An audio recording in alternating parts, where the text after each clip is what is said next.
கடவுளோடு இருக்க இருக்க நம்ம நிறைய ஞானத்தை வளர்க்க இறை செய்தியை கேட்க உங்களுடைய வாழ்க்கையின் ஒவ்வொரு தருணமும் இறை வார்த்தை ஆற்றல் உள்ளதும் உயிர் உள்ளதுமாய் உங்க வாழ்க்கையிலே அது தங்கும். அப்படியே அந்த வாழ்க்கை அனுபவங்களாக நம்முடைய வாழ்க்கையில தங்கும்.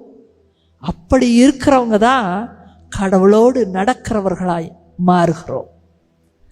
உங்களுடைய துக்கத்திற்கும் நான் அதை தான் பதில் சொல்வேன். நீங்க என்ன துக்கமா இருந்தாலும் சரி, அவமானப்பட்டிருந்தாலும் சரி, கேவலப்படுத்தப்பட்டிருந்தாலும் சரி, ரொம்ப ஆறுதலற்ற நீங்க இருந்தாலும் சரி, நீங்க எப்பொழுதுமே அவரைத்தான் நோக்க வேண்டும். கடவுளுக்கே அதான் நடந்துச்சு. அவரே துன்பப்பட்டார் முதல்ல இந்த உலகத்துல வாழ்ந்த பொழுது. அதுக்கு மேல நம்ம துன்பம் என்ன பெருசாயிட போகுது? நீங்க அப்படி எடுத்துக்கொண்டீர்கள் என்றால் அமைதி அடைவீர்கள். கடவுளும் துன்பப்பட்டார் இந்த உலகத்தில். அப்ப துன்பம் இங்க உண்டு. அதை நீங்கள் ஏற்றுக்கொள்ளும் பொழுது உங்களுக்கு ஆண்டவர் துணை இருப்பார். ஆமென். முழு மனதோடு ஆண்டவரை நம்பு.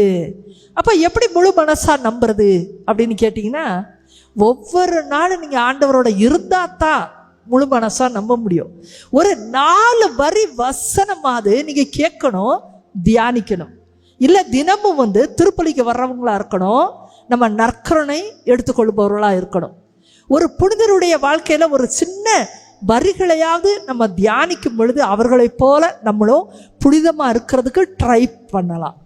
ஏதோ ஒரு விதத்துல நம்ம புனிதத்தை நோக்கி இருந்தால்தான் முழு மனதோடு ஆண்டவரை நம்ப முடியும். ஆமென்.